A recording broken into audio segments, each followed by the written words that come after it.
Tenemos con nosotros hoy a Eduardo Quirós. Muchas gracias, Eduardo, por estar con nosotros. Y tenemos al diputado José Pérez Barboni, que hoy del partido Moca, que hoy van a analizar un poco lo que está pasando.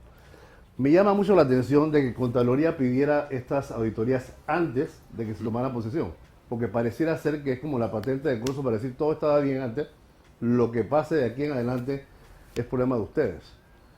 Y el tipo de auditoría que aparentemente se está haciendo no es la auditoría que nosotros podríamos pensar que hace una Contraloría de la República. Quiero que opinemos sobre este particular. No sé si quieres comenzar. Seguro. Eduardo. Buenos días. Placer estar aquí, Alexis, y un honor estar con el diputado Pérez Barboni. Mira, el mensaje es claro. Las instituciones fiscalizadoras tienen que cumplir su rol, para eso están. Pero por otro lado, el servicio público impone honestidad. ¿De qué estamos hablando? De que el servicio público no solamente es en el periodo en el que usted fue electo, del 1 de julio del 24 al 30 de junio del 2029, por ejemplo. No, el servicio público lo acompaña después que usted termina su gestión en lo que se llama la rendición de cuentas. Usted tiene que rendirles cuentas a la sociedad que lo eligió sobre los bienes que usted administró, los bienes y los recursos que usted administró. Todos esos representantes, alcaldes, gobiernos locales que estamos escuchando a nivel nacional, que han dejado todo vuelto un desastre, tienen que estar pendientes de que las autoridades los tienen que llamar para que rindan cuentas.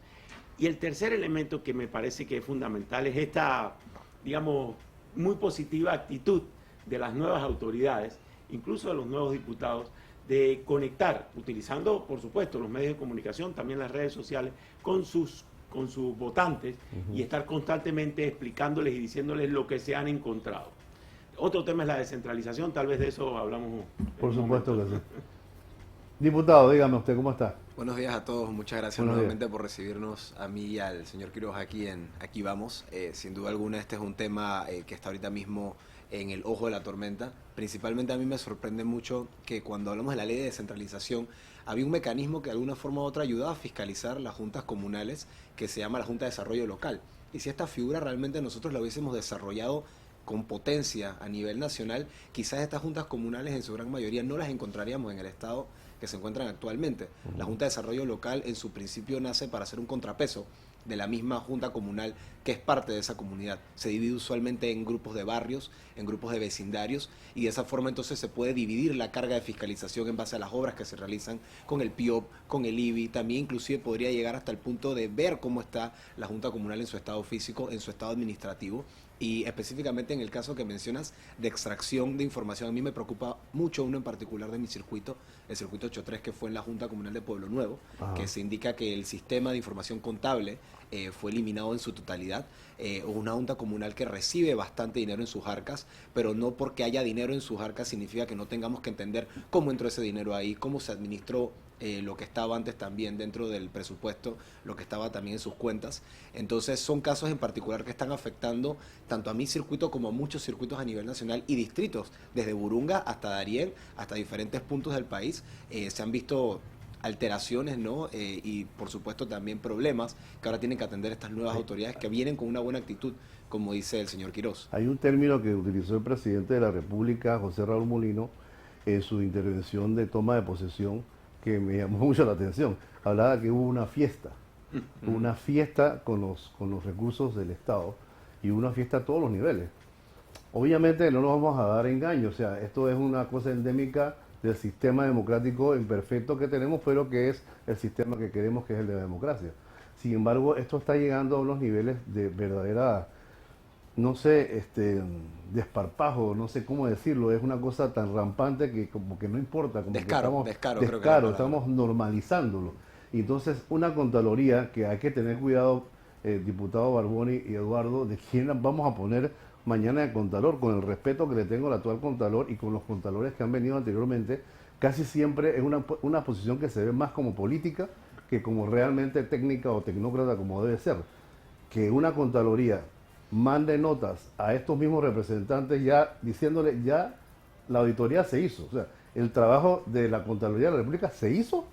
Lo que sucede es que hay una norma que establece un documento que le llaman finiquito. Ajá. Entonces, cuando usted rinde cuentas sobre la administración, ya he dicho, de bienes o de recursos, al final de la gestión se realiza un finiquito.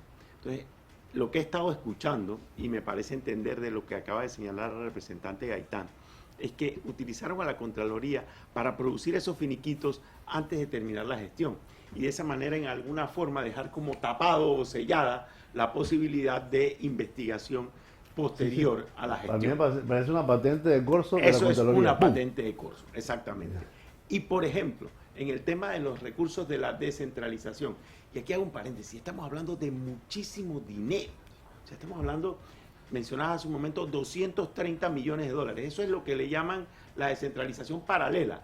Eso vino para la campaña. O sea, eso lo decidieron en el 2023, perdón, en el 2022 y se ejecutó post pandemia para la campaña. Pero hay otros recursos de la descentralización también, que no es la paralela, sino, digamos, la que está protegida bajo el PIBIOP y el IBI y todas estas reglamentaciones que decían cómo se debía utilizar, qué en funcionamiento, qué en inversiones, etcétera, que también ha sido un desorden total. Entonces, lo que está hablando es de muchísimo dinero, que no hay otra forma para mí de poder darle tranquilidad a la ciudadanía que realizando un proceso de auditoría profundo.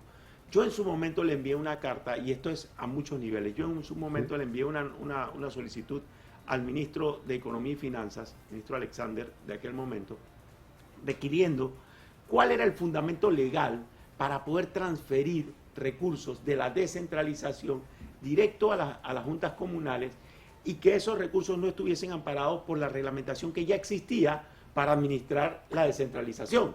No sé si me sigues, pero sí. Tú tenías unos recursos que le llamaban los de recursos para fomentar la descentralización que estaban amparados en la ley que aprobó la Asamblea para la descentralización.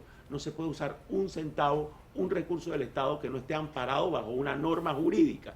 Bien, ellos crearon o se inventaron esta descentralización paralela y le transferían recursos a las juntas comunales. Yo conozco de casos en 3 corregimientos en Darién que se estuvieron emitiendo cheques durante las últimas 3 semanas previas a la elección, sin ningún tipo de control. O sea, era una chequera que tenían las juntas comunales, el representante y otra persona que la escogía, firmaban cheques y estaban repartiendo plata. Era, o sea, prácticamente un fondo de campaña. En Juan Díaz, era casi un fondo de los de campaña. medio millón, 150 y pico mil, 100.000, se gastó en los últimos 30 días. Se invirtió. Sí. ¿Para qué? Se hizo un Día del Padre, aquí nos dijo el representante, y se regalaron televisores y cosas ricas, ¿no? Microondas, una serie de cosas que no tendrían mucho sentido. Por lo que usted me dice, y a usted, diputado, el tema de la descentralización y del dinero que llega de esa forma a los representantes, y solamente estamos hablando de ese tema, no es por falta de leyes que no está regulado, porque leyes hay muchísimas. Yo creo que la paralela lo que hizo fue crear un mecanismo para darle la vuelta a la verdadera descentralización. Efectivamente. Simple y sencillamente se la pasaron por encima, por no decir que se la pasaron por otro lado. Y agregando un poco también a lo que menciona Eduardo, de alguna forma u otra también la descentralización paralela era una forma de extender ese presupuesto previamente amparado ya y básicamente te permitía entonces seguir ejecutando estos fondos y de alguna forma u otra como una adenda. Porque yo creo que uno de los comentarios o de las posturas que celebro del presidente José Raúl Mulino es que él indica que la descentralización paralela en estos momentos va a pasar pues a ser pausada, ¿no? Y yo creo que con justa razón. Más allá del mensaje de austeridad es el mensaje de desorden con el que se ha utilizado esta herramienta. Y es que realmente nos sorprende lo que estamos viendo en las juntas comunales. Porque si tú te pones a ver la campaña política de los buenos candidatos políticos que habían en esta elección, muchos empezaron a utilizar los mecanismos de solicitudes de información. Cuando no se recibía la información solicitada, se iba a un habeas data, porque las juntas comunales no estaban respondiendo. Oye, ¿por qué ese gazebo, por ejemplo, en Pueblo Nuevo costó $100.000? No te respondían. Ellos preferían atenderse a la consecuencia de no responder la solicitud de información, de no responder el habeas data, que se les sancione con la sustracción del salario, en vez de responderte con los datos, con la información, con todo el informe correspondiente a esa obra, por ejemplo, o en qué se utilizó el presupuesto. Entonces ya toda esta tendencia de la no respuesta a la solicitud de información, de incumplir los habeas data, de simplemente ignorar pues a los candidatos que estaban quizás en algunas ocasiones aspirando a estos cargos en las juntas comunales, te demostraba que ya había un intento de ocultar información y de opacidad.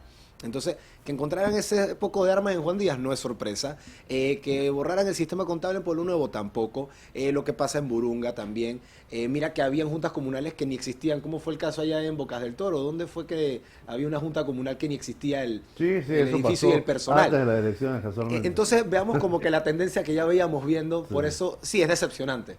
lo queremos, pero no es sorpresa.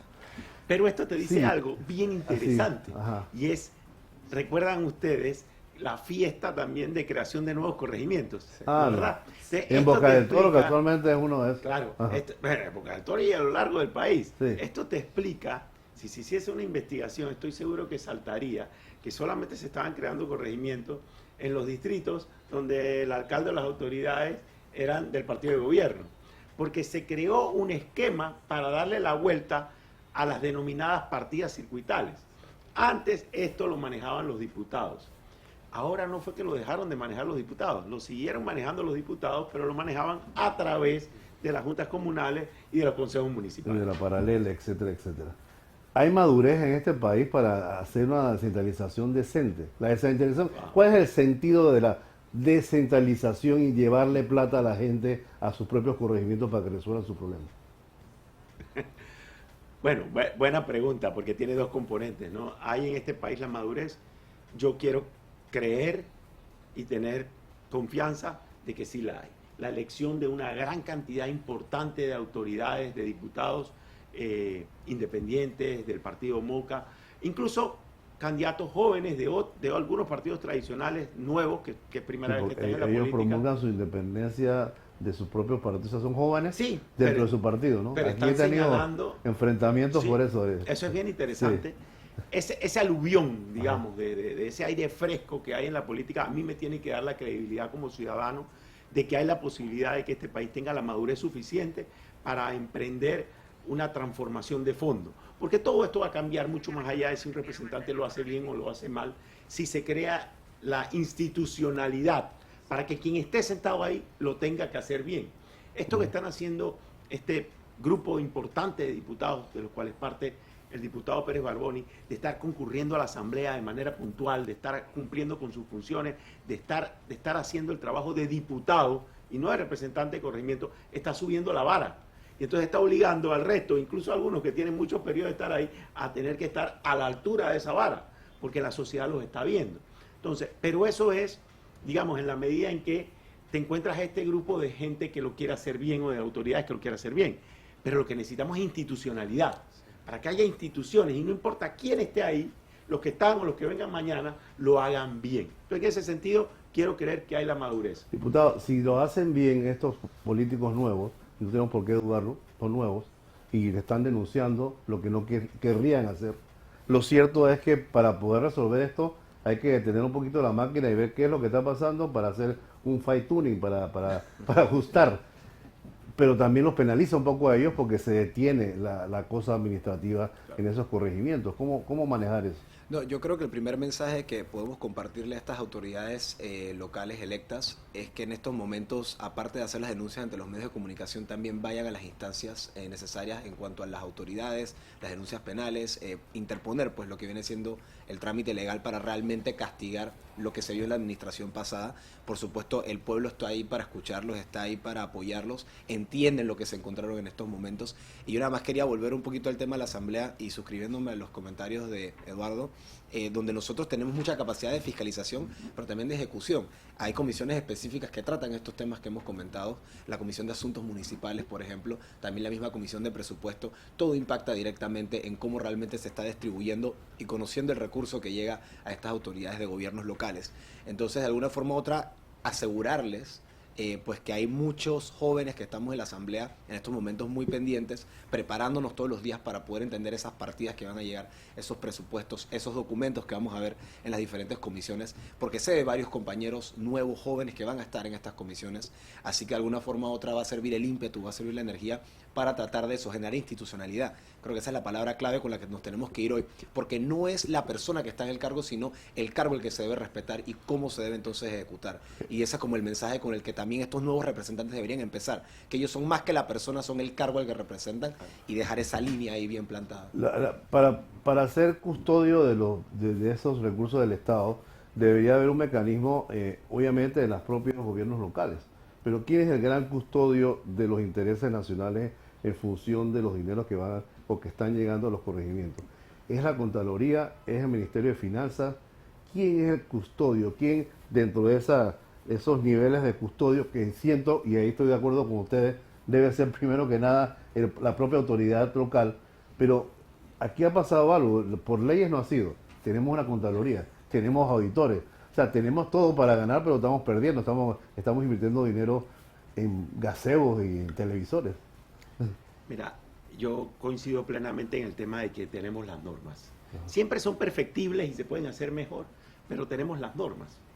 Yo escuchaba en estos días a un diputado de ya varios periodos en la Asamblea decir, no, es que vamos a tener que modificar el reglamento para que no se puedan tener reelecciones indefinidas en las presidencias de las comisiones. El reglamento no permite eso. Lo que hizo el señor Benicio Robinson, de perpetuarse cual emperador de la Comisión de Presupuesto, No es legal. eso no es legal. Yo nunca pude recurrir a la Corte porque no me daban las actas. Recuerdan cuando estuve en la Asamblea solicitando las actas de cómo había sido electo. No hay un acta de elección de la última vez que quedó como presidente de la Comisión de Presupuesto. No la existe. No hay un día de una sesión donde esté registrado que diga se postula a fulano, a mengano, se levantaron la mano, votaron. Eso no existe. No hay violación Entonces, de la ley de hecho. Si sí. los medios de comunicación es públicamente conocido que una persona acomete ese tipo de cosas. Bueno, antes del 1 de julio yo creo que eso no era posible, viable, ¿no? ajá. Pero lo traigo a colación, es que las normas están allí. Lo que pasa es que hay que conocerlas y respetarlas. Sobre las instituciones de fiscalización son muchas más. Es el Ministerio de Economía y Finanzas como ente que transfiere los fondos, porque no solamente los transfiere, tiene que darle seguimiento.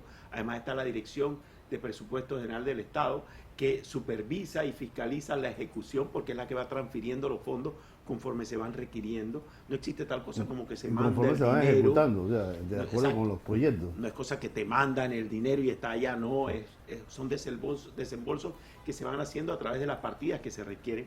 Está también la Contraloría General de la República a través de los procesos de fiscalización. Está también el Tribunal de Cuentas, están también las propias juntas comunales. Algo que tiene muy claro la representante que habló hace un momento es sobre sus niveles de fiscalización superior, pero tiene un nivel de fiscalización interno también, que es la junta directiva del corregimiento. Sí. Esa junta directiva Por es eso hablaba, venía un grupo de también ciudadanos, local, ¿no?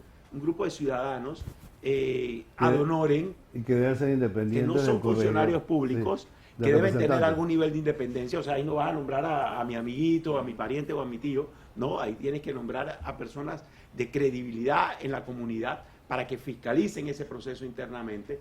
Y están también, digamos, el ejercicio de la ciudadanía, que es parte de lo que está haciendo que todo este refrescamiento de la política. Yo decía, si el grupo Vamos, los diputados del partido Moca, tienen algo que aportar a la política, es la ética en la política. Esa ética está regida por el nivel de responsabilidad que tengan para con quienes los eligieron. Mire, el presidente Molino ordenó informar al Ministerio Público sobre cualquier anomalía o irregularidad detectada en cada una de las instituciones del Estado.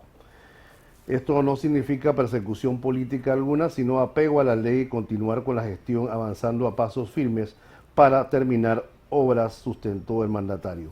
El ministro de Seguridad, Fran Ábrego, por su parte, ha revelado que hay deudas en el ministerio por 54 millones y que no tiene fondos. La ministra de Educación, Lucy Molinar, ha hablado de grandes consultorías y de un tema de personal que a ella no le parece del todo correcto. Es un tema que está entronizado en todo el sistema democrático y en las instituciones del Estado. Pero ¿tuviste cuál fue el comentario de la deuda más importante que hizo la representante de Burunga, ¿no? El tema de la Caja del Seguro Social. ¿Escuchaste cuál era el monto? Eran 6 cifras que se le debe de la Junta Comunal de Burunga a la Caja del Seguro Social. ¿Cuántas juntas comunales hay ahorita mismo en la lista que tenemos, con el problema que exacto, en la tenemos lista de acá? deudores de la Caja del Seguro Social? Entonces vamos realmente a ver si el problema, aparte de la administración que ha sido paupérrima, por supuesto también tenemos el tema de la recaudación. Y la recaudación empieza primero por las entidades estatales que no están cumpliendo. Entonces, de vuelta, todo es un ciclo, todo cae en el problema, todo al final te hace sentido para mal, lastimosamente, pero de alguna forma u otra, ahora vámonos con los proveedores, que ya, bueno, salió el ministro de Economía y Finanzas anunciando que se va a empezar a saldar la deuda con los diferentes proveedores estatales. Pero hay lo cual proveedores como es por ejemplo que positivo. llamó a la representante de Burunga con una deuda que tiene ella que acaba de recibir con una patente de curso de la Contraloría que aparentemente tiene que pagar y el tipo le está llevando la cuenta. Y tiene $5 en la cuenta. Y tiene $5 en la cuenta. ¿Cómo hace? Y entonces sucede lo siguiente, tenemos una situación en la cual están todos los mecanismos previos, están todas las instituciones opuestos, está el dinero que ha estado entrando por borbotones, pero no es un tema de leyes ni de personas, es un tema de madurez del propio sistema. ¿Qué ley más vamos a hacer para que esto se pueda promulgar? ¿Qué hay que hacer para que esto suceda? Sí, yo creo que habrá que perfeccionar algunas normas seguramente, Sí. pero esto no es un tema de leyes, este es un tema de autoridad y de ejercicio de las responsabilidades en base a lo que está allí y que empecemos a liderar con el ejemplo. O sea, que puedas tener situaciones que te indiquen que hay una responsabilidad. Yo creo que el llamado a presentar las denuncias ante el Ministerio Público es positivo. Yo no comparto el concepto de que cuando se presenta una denuncia ante el Ministerio Público es un acto de persecución. La manipulación del Ministerio Público y de las acciones de los fiscales, eso es Puede persecución. constituirse eso. Y eso es un delito. Mm. Pero el pedirle al Ministerio Público que tiene que perseguir el delito, que haga su trabajo, eso es un acto perfectamente viable, más bien es hasta una responsabilidad. Usted no puede ser autoridad, llegar, sentarse en un despacho, a encontrarse con que algo se hizo mal. En el caso, por ejemplo, que se citaba de Pueblo Nuevo, donde borraron las computadoras, o sea, borraron toda la información contable. ¿Cómo hace ese señor? ¿Cómo sabe cómo se va a rendir cuentas? Y usted no presentar eso ante el Ministerio Público. Que el Ministerio Público realice la investigación independiente, profesional, tecnológica, etcétera, para llegar a las conclusiones de dónde se saldan las responsabilidades y ojalá de dónde se recuperan los recursos. Tenemos al alcalde Meyer hablando de un cashback. Tenemos al alcalde saliente diciendo presénteme las pruebas. Y todo el mundo ahora con esa declaración dice dónde está la denuncia real, dónde están los nombres. Ese poder requiere una gran responsabilidad. Si vas a decir, un poco parafraseando a Spider-Man y a Barbón, es importante que si vas a hacer una declaración de ese tipo, se haga más allá de la taquilla, se haga posible que al día siguiente estés haciendo una denuncia, ¿no? Y es que volvemos a lo que mencionaba Eduardo, es responsabilidad del funcionario público denunciar un acto de corrupción si él lo encuentra en su ejecución de las funciones. Eso definitivamente tiene que venir acompañado de las pruebas que sustentan la denuncia y las declaraciones que hace Meyer, por ejemplo, ahora llegando al cargo de alcalde de la ciudad capital.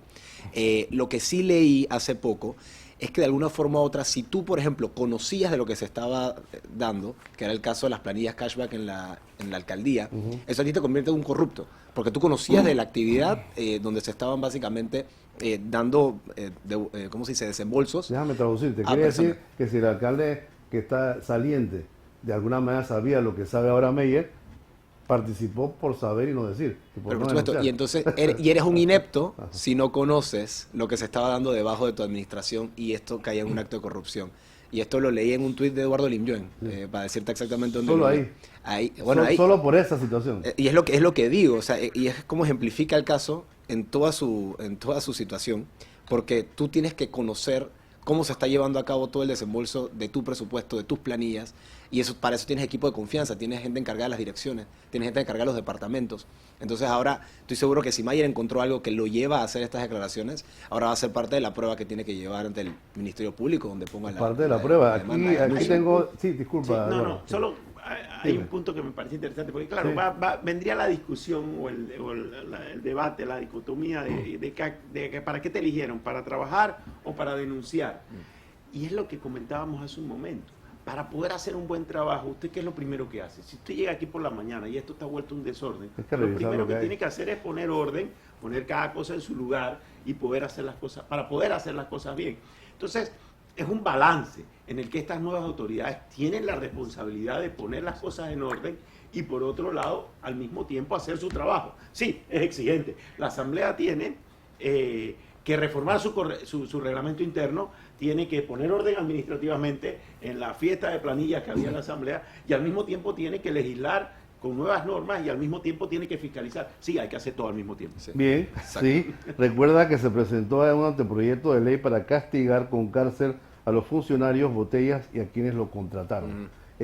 anteproyecto de ley, no Sí, sé quién fue. la ley antibotellas la presenta la diputada Yanín Prado. Ajá. Y de alguna forma u otra es eso mismo, penar al funcionario que esté cobrando sin realmente tener función Y al que alguna. lo contrató. Y al que lo contrató, exactamente, porque de vuelta, acá en lo mismo de las planillas cashback de la alcaldía, como lo estábamos viendo. Diputado Barboni, yo lo conozco a usted y quiero ponerlo en una botella. Yo soy el diputado. Yo hago para que lo ponga. Por ningún lado sale la firma mía. Lo que va a salir es la firma de un montón, de una cadena digamos, de trámites que se tienen que cumplir para lograr que usted llegue a ese puesto. Y cuando llegue a ese puesto, debería, entre comillas, ser auditado por algún ente interno de esa institución. Ahora es la Asamblea. ¿A cuánta gente vamos a votar con esa ley? O sea, ¿cómo es posible?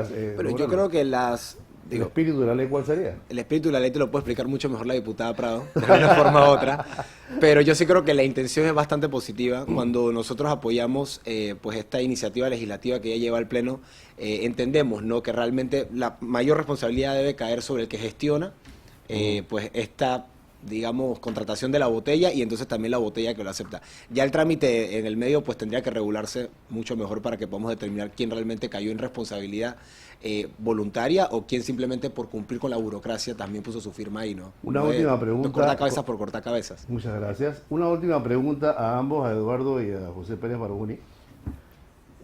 ¿Cuál es el perfil del próximo Contralor? ¿Cuál debe ser? ¿Cómo debe ser? Bueno, Más allá de quién, porque no encuentro, ahora mismo no se me ocurre. Yo me atrevería a decir que hay dos fases. Una, el proceso de selección.